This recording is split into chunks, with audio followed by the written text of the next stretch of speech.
Alrighty, folks, you have all asked for this. You wanted to get an update from the one and only and amazing Brian Lebo, real estate agent to the stars here in Las Vegas. He is known for his amazing YouTube channel and his continuous updates of what is going on. We've obviously heard about the Las Vegas real estate crash for the last several years. We haven't checked in on it in 6 months. So, Brian, is Las Vegas real estate finally crashing? I'm so sorry to burst all of your optimistic bubbles or pessimistic, depending on which side of the table you're sitting on. But no, the sky has not fallen just yet. We might have to wait a little bit longer. And especially in lieu of today's events with the trade tariffs with China, we'll see what effect that has. But no, we're going to get into some analytics here in a little bit, but there's a lot of conflicting reports. And so it's important to kind of disseminate what is truth, what is fiction, and what has been manipulated, because there's no way around it. The market is definitely slow, but that's far from an indication that it's going to crash and burn. Every 2 years, someone's like, yep, it's over. It's over. No one can afford these homes anymore, and then the prices keep going up. But there's a lot to unpack here that people have to understand about the Las Vegas market, because in many ways it's so unique to other places in the country that are legitimately, at least from what I'm reading. And I say that because, I'm sure everyone in here is pretty astute as far as reading and understanding the national market. But real estate is so hyper local. You have to understand the components of every local market. And then even within the local market, even here, there are segments that are selling and there's segments that are not selling, and areas that are still doing well and areas that are not doing well. So for all those investors out there, you've got to have your buyer's box, and you need to understand that box, because different areas are going to perform wildly different than other areas. So yeah, let me know where you want to start. Yeah, I want to go through a couple of basic questions, and I'd love to get a sneak peek of your breakdown, which you do an amazing job on your channel. Since we haven't spoken about Las Vegas real estate in the last 6 months, I remember talking to you about 6 months ago, maybe it was offline, about interest from Southern California investors post fires. Yeah. I have heard some kind of data around that yeah, a couple of people have come, but it wasn't the wave. But now that it's been several months, did you notice a different uptick in SoCal investors kind of leaving the coast and coming to Vegas? Not so much investors. I think what we were banking on, and I would still say still banking on, because even then I was reminding people that some things take time. I don't necessarily think that is going to predicate a bunch of investor activity as much as owner occupant activity, right? 43% of new residents to Nevada, I believe, are from California. Wow. 43% new residents. Look, you from California, Hello. me from California. So it makes a lot of sense. California does a tremendous job of driving people and businesses out of the state, and we really appreciate that business. And people like yourself are great ambassadors, where you move here and you realize that there actually is a culture, that the lifestyle is actually amazing. Great. And so much of what has changed the landscape of Las Vegas, especially over the last 5 years, is the influx of wealth, which is something that we can talk about a little bit later, which is something that we never truly had. But now that we have, Broadway plays, and we have sports teams, and we have an arts district, it appeals to a different demographic. And again, going back to 13% plus taxes in California on wealth, the lack of lifestyle, the homeless situation, we're attracting a much higher demographic than ever before. And all it takes is, one individual, he moves out here and goes, oh, this place is great. I don't miss California at all. And in fact, the tax savings pays for my place here, and I just go back and forth. Amen. And so really it's those ambassadors that came here with wealth. So you're seeing a very different market between the normal market and the luxury market. So when we're talking about the relocation, right, you have, I believe it's Altadena, and then you have the Palisades. So when you're talking about the Palisades, if there are some individuals where when you got an extra 30 million just laying around in your bank account and you can draw from it, then sure, I'll just go ahead and deal with that problem later and move to Vegas.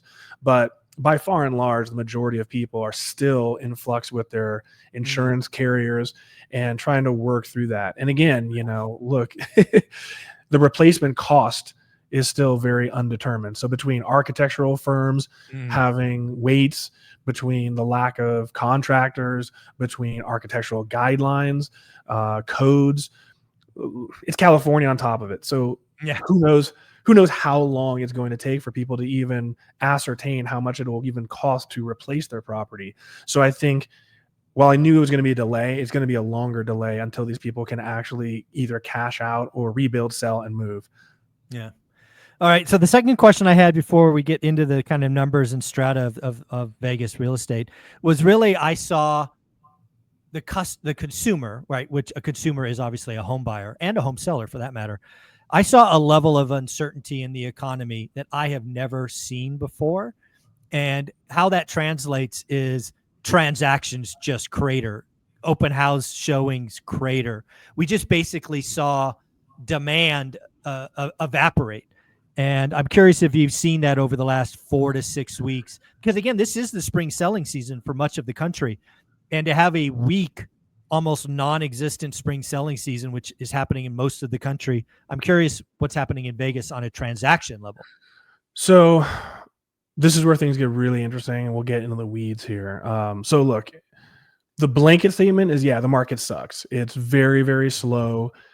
It's very, very nuanced. So a lot of my listings that aren't luxury listings, what you're finding is a pretty common theme, which is very interesting, right? So on one hand, you have your Class A spaces, right? So you have Summerlin and Green Valley. For those of you who aren't familiar with Las Vegas, these are the best parts of Las Vegas, the wealthiest, most desirable places.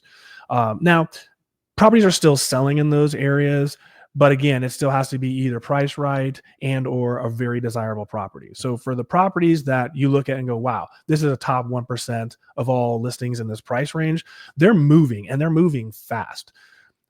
But for, the majority of your properties that are homogenous, they're just boring boxes that it really boils down to price. A lot of the neighborhoods that I'm pulling comps on, you'll see 10 homes for sale, 1 under contract. And now, more times than not, the 1 home that's under contract was the least expensive home in the entire neighborhood, or it was just, over improved and then you had to buy this house. Everyone wants this house.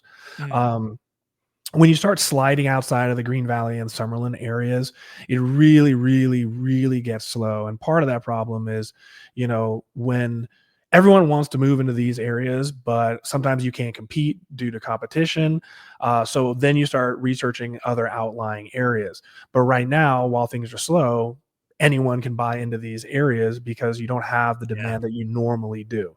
But, let's, in context, there's a few things. So like if you look at like Zillow was talking about how Vegas is one of the leaders in the country for inventory. We went up 45%, and it makes it sound like the sky is falling. Now, that is both a true and misleading statement.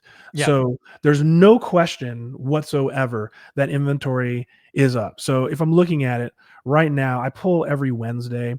So last Wednesday, we were up to almost 6,200 properties. Now, if you look at last year, we were at 3,500 properties. So if you look at that comparison, you go, oh my God. The world is ending. 80%. It's all ending. It's terrible. And then you look at like historical. So if we go back to, do you remember the year 2019? Do you remember 2019? Yeah, the world was simpler. We had not had a pandemic. Such a simple, lovely place. So if you go back to, let's say the beginning, 1st of May, 2019, we had 7,618 homes. Interesting. So and we 1,000 below. We had a great market. I mean, 2019 was a great year for sales, and yet we had 7,600 homes. So is the sky falling? No. Now, when you look at the sales, last month we sold 1,908 homes. Wow. Now, if you go back to 2021 or 2020, we sold 3,000. So not good. Historically, if you just look at the historical, we're down 26%. That's never good. You look at last year, we sold 2,012. So we're down 5.2% from last year.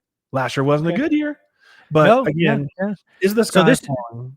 yeah, so this is just, this really drives people crazy, and I've been calling this for 3, maybe 4 years, and been right. People still get pissed off.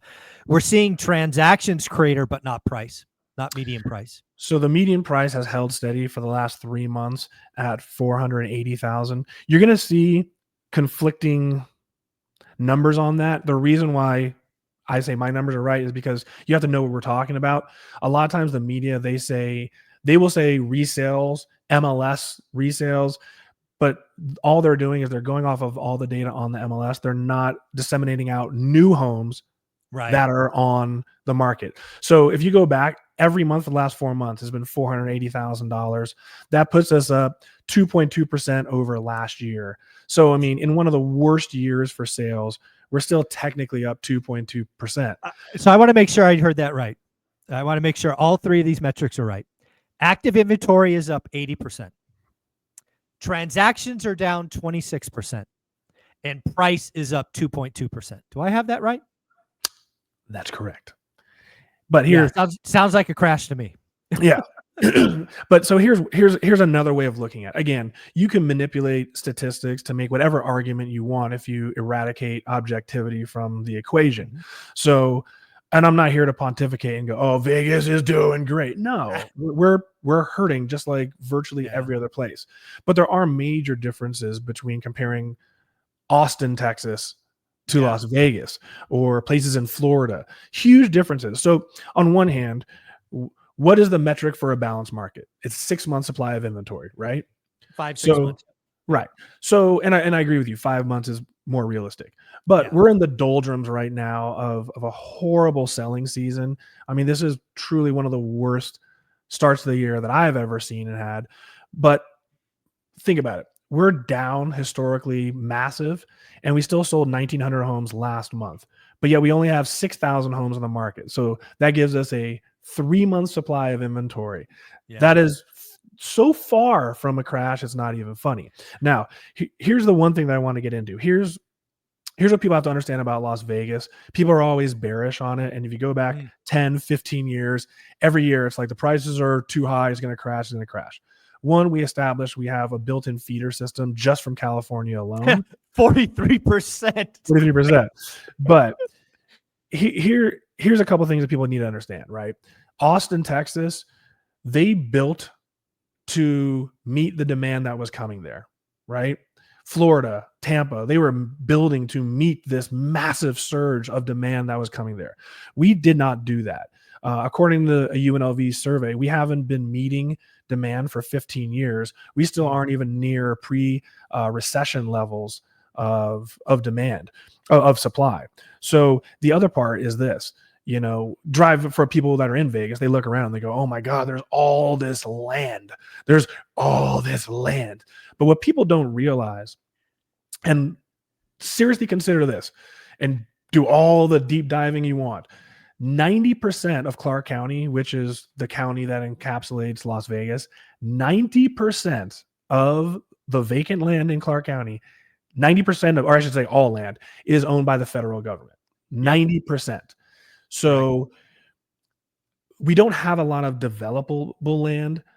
We've been arguing and trying to get more land available to build, but you have to understand that even if these measures do go through, it's going to take years to actually see those properties come to fruition and adjust our housing market.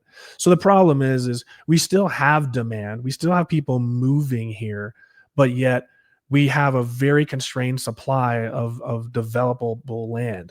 So these are some unique attributes to the Las Vegas market that people don't understand, unlike areas like in Texas and in Florida, where they can just build, and then they have a glut of inventory. We don't really have those issues here. Yeah, no, there's no question. And let's get into the details now. Something you've been doing for years on your channel, we are lucky enough to get a couple times a year, is really divided by price points, right? Strata of the market. And something you've heard me say, my audience heard me say, is we have a broken housing market, right? Below the median, relatively speaking, still selling quickly in much of the country, but the luxury stuff is starting to stack up. That may or may not be true to Vegas, because Vegas is its own thing. So let's get into some of the numbers. What are we looking at today? So, reading Zillow, everything's crashing in Vegas. We're one of the worst places in the country. Okay, fine. Good argument. Now, according to Zonda, Las Vegas is the 8th most desirable place for luxury real estate.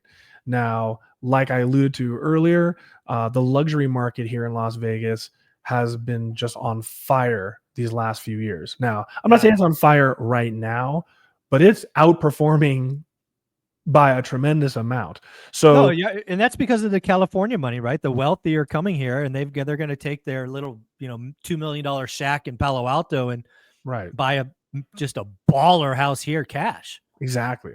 So, I used to do a thing. Now I do the luxury report. I've kind of retired. I might bring it back with a new star. But, I do a metric called housing absorption by price range. And so what Michael was alluding to was this illustrates how these different price segments are performing. So I'm actually going to start in reverse. Let's start at the top. And so let me show you, because you want to see where the pain really is coming from. Exactly. Yes.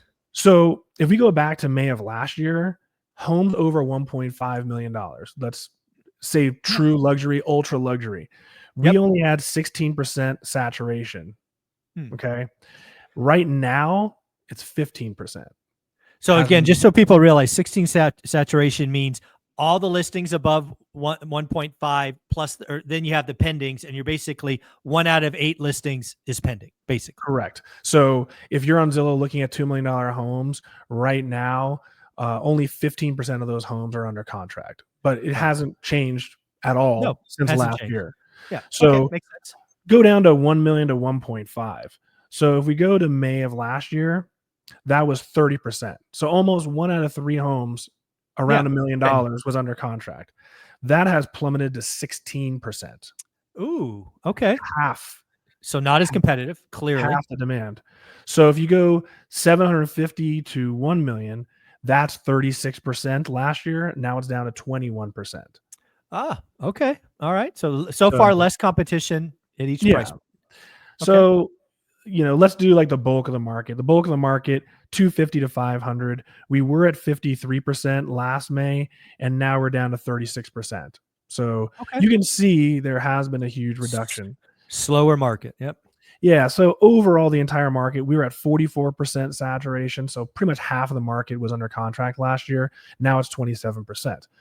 But again, we've also doubled our inventory. So basically what we're saying is the demand hasn't truly changed a massive amount, but our supply has doubled to compensate. That's really what I wanted to ask you, because again, you've been in the Vegas market forever. You've been doing these reports forever. You pull the data every Wednesday. So you have a feel for the market that most people don't.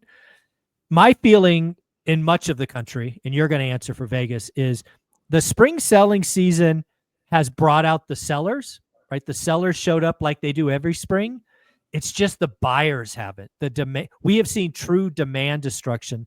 But the question is going to be, is it demand destructed forever, or is it just demand delayed as we figure out this uncertainty of the economy? So look, I mean, we can all have our opinion and pontificate on whatever it is that we seem to meet our narrative. But in looking around, it seems that it's not just housing. I mean, how many people truly feel comfortable making any level of investment right now? So, and what's crazy surprising about the high end is when you get into that high end luxury market, a good majority of those transactions are cash, and a good majority of those transactions aren't really cash. They're borrowing against their assets, their portfolio. So let's say you want to buy a $4 million property and you have $20 million worth of assets. Well, for the last few months, when your portfolio is down 15%, 20%, the last thing you're enticed to do is borrow against that negative valuation. So now that portfolios are kind of made whole again, you might start to see that side really increase. Now, I was in 2 dealerships 3 times last week. I won't say the name. Yeah, I was in 2 different car dealerships last week, higher end dealerships, but I can say that it was insane. I went to one Mercedes dealership on a Tuesday. There was 1 customer in the entire dealership. talking to someone. I went to the Porsche dealership 2 times, and there was not one customer in service on a Saturday, and in service or even on the sales floor. And then the same thing on a Friday. And talking to them, it's crickets. They don't even know what, even if you wanted to order a vehicle, don't know what price is going to be. And so having gone to 3, I've actually been to 3 dealerships, technically 4 times, and it was crickets. There's no one there. And that's because I just don't think people are really excited to spend money right now. Yeah, the level of uncertainty, we have done real damage to the psychology of the consumer. And not only the consumer, but small business owners. There's a lot of small businesses out there where the CEOs were feeling pretty good coming into the year. Now they're uncertain. If they have any kind of connection to China for importing goods, they don't know what the hell's going on. There's an embargo, or there was an embargo going on. I agree with you. I think the level of uncertainty has never been higher. But the crack is it getting better? We've got our first trade deal with the UK over the weekend, and this morning we hear about China and the US doing a 90-day pause. Right. Does this uncertainty, does the uncertainty start to rise like fog and just disappear and we go back to normal, or are people's just damaged and they're going to be afraid for another 6 months? Well, I think we have a combination, right? Not to get too high level, but if the market is always forward looking, so obviously the stock market has a good positive opinion as far as where things are going, right? There's a good morning. So now the difference is if we can hedge that inflationary problem, then this opens the door for the Fed, which then we can see 10-year treasury bonds come down. And then in return, we'll see mortgage rates start to come back down instead of being hovering around 6.8, 6.9. So I think keys are getting those interest rates down. We were at 6, we were below 6 not too long ago for FHA. So we got to get those rates back down and just get that consumer confidence back up. The one thing that I've noticed is, the prices haven't really come down, but even the listing prices, you don't see tremendous price reductions going on. And especially now, I think you're going to see an uptick. And like we talked about inventory. Yeah, inventory is up. But we only have 6,000 homes, and we normally sell about 3,000 this time of year. So if that flip switches, and usually in these kinds of things, it's just like out of nowhere, what the hell happened last month? So if that flip of a switch occurs, then we have a 2-month supply of inventory, and that's really not much. It's been slow for a very long time. It's been slow for 2+ years. So at some point, you're going to see this market regain. And when it does, without having that supply, you do create some kind of imbalance of problems. Yeah, I think for much of the country, you get a mortgage rate with a 5 handle on it, and demand just comes flying back. Oh, without it. Well, you create a tremendous amount of transactions because I'm sure you guys have discussed it. Part of the problem is, California, I think, leads the country in mortgages under, I think it was 4%. Yeah, it does. So, and I mean, all of us have mortgages under 4%. So the problem that you have is it doesn't make any fundamental sense for many people to sell their property with a favorable mortgage and then downsize the property, but yet pay a similar mortgage payment. So you're going to see a lot more transactions occur. You're going to see people who live in homes that have been 10, 20 years old, and they'll go buy a brand new home when rates are more favorable, which creates inventory and desirable inventory again. But we haven't seen that in years. Yeah, we got to unlock the move-up buyer to really get this show cranking. Brian, you do an amazing job on your YouTube channel. What is it, and how can people follow you? So my YouTube channel, where I give you a lot of metrics, I do now, it's called the Luxury Report. I used to do a regular Las Vegas report, but now I focus solely on the luxury market in that report, along with some other contextual news. But then I do these crazy property tours of Vegas. Yeah, they're amazing. So that's the popcorn. You want to enjoy that. But the YouTube channel is Lebo Luxury, and if you want to learn more, if you want to contact me directly, just go directly to the website. The new website launched about a month and a half ago, leboluxury.com, L-E-B as in boy, O, luxury.com.